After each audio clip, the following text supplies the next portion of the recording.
رب العالمين والصلاة والسلام على سيد الأنبياء والمرسلين أما بعد فأعوذ بالله من الشيطان الرجيم بسم الله الرحمن الرحيم يا أيها الذين آمنوا أنفقوا من طيبات ما كسبتم ومما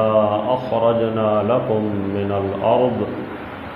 ولا تيمموا الخبيث منه تنفقون ولستم بآخذيه إلا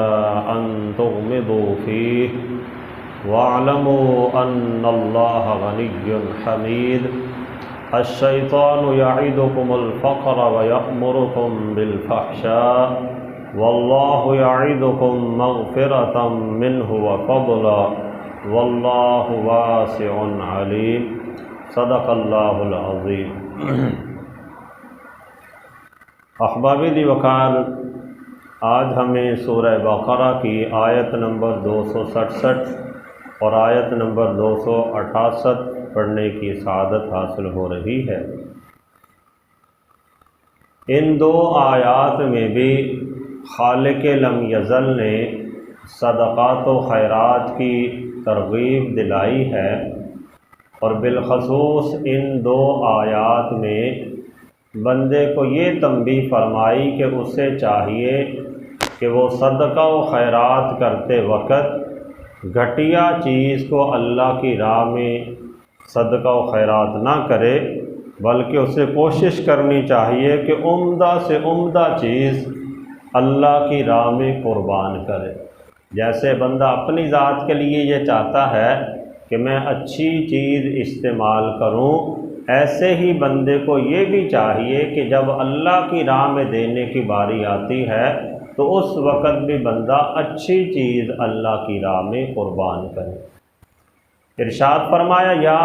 ایھا الذین آمنوا، اے ایمان والو، انفقوا من طیبات ما کسبتم، اپنی کمائی میں سے اچھی چیزوں کو خرچ کرو۔ اللہ نے جو تمہیں رزق دیا ہے، جو تم کمائی کرتے ہو، اس میں سے فرمایا جو پاکیزہ اور اچھی چیزیں ہیں انہیں اللہ کی راہ میں خرچ کرو۔ وَمِمَّا أَخْرَجْنَا لَكُم مِّنَ الْأَرْضِ، اور جو ہم نے تمہارے لیے زمین سے پیدا کی ہے۔ یعنی عام طور پہ بندے کے پاس جو پیداوار ہوتی ہے، جو بندے کے پاس مال آتا ہے، وہ دو طرح سے ہوتا ہے۔ یا تو بندہ کوئی مزدوری کرتا ہے، کوئی کمائی کرتا ہے، کوئی تجارت والا معاملہ اس طرح سے کرتا ہے کہ اس کے پاس مال آتا ہے، یا پھر دوسری صورت یہ ہے کہ زمین کے اندر کھیتی باڑی کرتا ہے، زمین میں سے پیداوار حاصل ہوتی ہے۔ تو دونوں موقعوں پر یہ تنبیہ فرمائی گئی کہ اگر بندے نے اپنے اموال میں سے کسی چیز کی زکوٰۃ دینی ہے یا ویسے ثواب کی نیت سے اللہ کی راہ میں خرچ کرنا ہے، تو اسے چاہیے کہ وہ گھٹیا چیز کی طرف نہ میلان کرے، بلکہ اچھی چیز اللہ کی راہ میں قربان کرے۔ اللہ جل شانہ نے اسے اور ایک اور جگہ پر بھی بیان فرمایا، چوتھے پارے میں، لن تنالوا البر حتى تنفقوا مما تحبون، فرمایا کہ تم ہرگز نیکی کو نہیں پا سکتے یہاں تک کہ تم اللہ کی راہ میں وہ چیز دو جسے تم خود پسند کرتے۔ اور ویسے بھی یہ اصول دیا نبی علیہ الصلوۃ والسلام کی تعلیمات بھی یہ ہیں کہ بندے کو چاہیے کہ جو چیز بندہ اپنے لیے پسند کرتا ہے، اپنے مسلمان بھائی کے لیے بھی وہی چیز پسند کرے۔ اگر خود اچھی اور عمدہ چیز استعمال کرنا چاہتا ہے تو جب اپنے کسی مسلمان بھائی کو بطور صدقہ، بطور زکوٰۃ کوئی چیز عطا کر رہا ہے تو اس وقت بھی اسے چاہیے کہ اچھی چیز کا تعین کرے۔ رب جل شانہ نے اسی کی تنبیہ فرمائی اور آگے مزید ارشاد فرمایا وَلَا تَيَمَّمُوا الْخَبِيثَ مِنْهُ تُنْفِقُونَ، اور اللہ کی راہ میں ایسی ناکارہ چیز نہ دو جو ناقابل استعمال ہو۔ جس چیز کو آگے تنبیہ فرمائی وَلَسْتُمْ بِآخِذِيهِ إِلَّا تُغْمِضُوا فِيهِ، ایسی کی چیز کہ اگر وہ تمہیں لینی پڑ جائے تو تم بھی بدل ناخواستہ لو، خوش دلی کے ساتھ اسے استعمال نہ کرو۔ جو چیز تم اپنی ذات کے لیے خوش دلی سے استعمال نہیں کرتے، اللہ کی راہ میں بھی ایسی چیز نہ دو، بلکہ اللہ کی راہ کے اندر عمدہ چیز خرچ کرو۔ وَاعْلَمُوا أَنَّ اللَّهَ غَنِيٌّ حَمِيدٌ، اور یقین رکھو کہ اللہ بے نیاز ہے اور بہت تعریف کیا گیا ہے۔ تو احباب دی وقار، اس آیہ مقدسہ میں خصوصیت کے ساتھ اسی بات کی طرف تنبیہ فرمائی گئی کہ بندے کو چاہیے کہ جو اللہ نے اسے رزق دیا ہے اس میں سے اللہ کی راہ میں خرچ بھی کرے، لیکن خرچ کرتے وقت عمدہ چیز اللہ کی راہ میں خرچ کرے، گھٹیا چیز کی طرف میلان نہ رکھے۔ پھر آگے ارشاد فرمایا الشیطان یعدکم الفقر ویأمرکم بالفحشاء، شیطان تم کو تنگ دستی سے ڈراتا ہے اور تم کو بے حیائی کا حکم دیتا ہے۔ شیطان کا کام یہ ہے کہ جب بھی بندہ کوئی کام اللہ کی راہ کی خاطر کرنا چاہتا ہے تو شیطان اس میں روڑے اٹکاتا ہے، مختلف طرح کے وسوسے ڈالتا ہے۔ بندے نے اگر قربانی کے ایام آ گئے تو شیطان اسے فقر کا خوف دلاتا ہے، کہتا ہے کہ جو قربانی کرنی ہے تو 1,00,000 کا جانور لے کے ذبح کر لے گا، تیرے ہاتھ کیا آئے گا، تیرا 1,00,000-2,00,000 روپے کم ہو جائے گا۔ اسی طرح زکوٰۃ کی باری آتی ہے، عشر وغیرہ دینے کی باری آتی ہے تو طرح طرح کے ہیلے بہانے بندے کے ذہن کے اندر پیدا کر دیتا ہے کہ اگر تم نے عشر کے اندر 5 بوریاں دے دی تو تمہاری تو 100 میں سے کم ہو جائیں گی۔ اس طرح سے شیطان بندے کو ڈراتا ہے، فقر کا خوف دلاتا ہے۔ تو اللہ جل شانہ نے بھی اسی چیز کی تنبیہ فرمائی ہے، ارشاد فرمایا الشیطان یعدکم الفقر، شیطان تمہیں فقر کا خوف دلاتا ہے، وَيَأْمُرُكُمْ بِالْفَحْشَاءِ، اور تم کو بے حیائی کا حکم دیتا ہے، وَاللَّهُ يَعِدُكُمْ مَغْفِرَةً مِّنْهُ وَفَضْلًا، اور اللہ تم سے اپنی بخشش اور اپنے فضل کا وعدہ فرماتا ہے۔ اللہ جل شانہ بخشش کا وعدہ فرماتا ہے کہ تم اللہ کی راہ میں قربان کرتے چلے جاؤ، اللہ کی راہ میں اپنا مال دیتے چلے جاؤ، رب تعالی ہر مال کے بدلے میں، ہر روپے کے بدلے میں بندے کے درجوں کو بھی بلندی عطا فرمائے گا اور بندے کے گناہوں کو بھی معاف فرمائے گا۔ اور پھر ارشاد فرمایا کہ اللہ تم سے اپنے فضل کا وعدہ فرماتا ہے کہ شیطان تو تمہیں دھوکہ دیتا ہے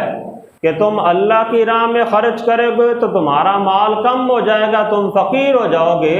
جبکہ اللہ تمہارے ساتھ فضل والا وعدہ فرماتا ہے۔ اللہ تمہیں تنبیہ فرماتا ہے کہ تم اگر 1 روپے اللہ کی راہ میں خرچ کرو گے تو وہ کم نہیں ہوگا، بلکہ اللہ تو اسے 10 گنا بڑھا کے عطا فرمائے گا۔ اگر تمہارے اخلاص میں اور زیادتی ہوئی تو اللہ تمہیں 70 گنا عطا فرمائے گا۔ اگر تمہارا اخلاص اور کمال درجے کا ہوا تو اللہ تعالیٰ تمہیں 700 گنا عطا فرمائے گا۔ مطلب یہ کہ اللہ تعالیٰ تو تنبیہ یہ فرماتا ہے، اور نبی علیہ الصلاۃ والسلام نے تو ہمیں تعلیمات یہ دیں کہ جو بندہ اللہ کی راہ میں خرچ کرتا ہے اس کا مال کم نہیں ہوتا بلکہ بڑھتا چلا جاتا ہے، جبکہ شیطان بندے کو خوف دلاتا ہے کہ مال اللہ کی راہ میں دے دیا وہ تو کم ہو جائے گا۔ فحش کاموں کا شیطان حکم دیتا ہے، شادی بیاہ کے موقع پہ مہندی کرنی ہے، ڈانس کرنا ہے، ڈھول ڈھمکے والے بلانے ہیں، انہیں ہزاروں لاکھوں روپے دینے پڑ جائیں، اس وقت شیطان فقر کا خوف بالکل نہیں دلاتا۔ کہیں ایسے فضول آوارہ گردی کے لیے جانا ہے، اس میں شیطان بالکل بندے کو فقر کا خوف نہیں دلاتا، لیکن جب اللہ کی راہ میں خرچ کرنے کی باری آتی ہے تو پھر شیطان بندے کے دل میں مختلف طرح کے وسوسے ڈالتا ہے، یہی وجہ ہے کہ جب شادی بیاہ آتی ہے تو ہمیں قرض لے کر بھی مہندی کرنی پڑے، ہم باز نہیں آتے۔ 100 سمجھاتے رہیں علماء، رشتہ دار، سمجھدار لوگ کہ مہندی نہ کرو، اس میں کیا فائدہ ہے، شرعاً درستی نہیں ہے، لیکن ہم کہتے ہیں کہ جی لوگ کیا کہیں گے۔ لیکن جب اللہ کی راہ میں خدا نخواستہ قربانی کرنے کی باری آ جاتی ہے، دیگر معاملات کی باری آ جاتی ہے، تو وہی لوگ چھپتے چھپاتے اور کوئی رستہ نکالتے پھرتے ہیں کہ کیا میرے اوپر بھی قربانی واجب ہے یا نہیں۔ تو اس طرح کے معاملات میں بندہ سوچتا ہے، بندے کو چاہیے کہ جب بھی اللہ کی راہ میں دینے کی باری آئے تو جس قدر وسعت بن جاتی ہے اس قدر اللہ کی راہ میں ضرور خرچ کر دے، چاہے اس کے اوپر وہ خرچ کرنا واجب ہے یا نہیں ہے۔ اگر واجب ہو گیا تو پھر تو ہے ہی لازم، پھر تو چاہے کسی سے قرض لے کے کرے پھر تو کرنا ہی پڑے گا۔ اصل تو یہ ہے کہ بندے پہ واجب نہیں بھی ہوا پھر بھی بندہ اللہ کی راہ میں مال دیتا رہے، تو جب بندہ اللہ کی راہ میں دیتا جائے گا تو اللہ جل شانہ بندے پر مزید فضل فرماتا چلا جائے گا۔ تو اللہ جل شانہ نے اس بات کی طرف ہی اشارہ فرمایا ہے کہ شیطان تمہیں فقر کا اور بے حیائی کا خیال دلاتا ہے کہ اللہ کی راہ میں خرچ کرنا پڑے تو تمہیں فقر کا خوف دلاتا ہے اور تمہیں بے حیائی کا حکم دیتا ہے، جبکہ اللہ جل شانہ تمہارے ساتھ مغفرت کا اور فضل کا وعدہ فرماتا ہے۔ اب تمہاری مرضی ہے کہ تم شیطان کی بات مان لو یا رحمان کی بات مان لو۔ اگر رحمان کی مانیں گے تو یقیناً اللہ جل شانہ بندے کی مغفرت بھی فرمائے گا اور بندے کو دنیا و آخرت میں عزت بھی عطا فرمائے گا۔ واللہ واسع علیم، اور اللہ تعالیٰ بڑی وسعت والا اور بڑے علم والا ہے۔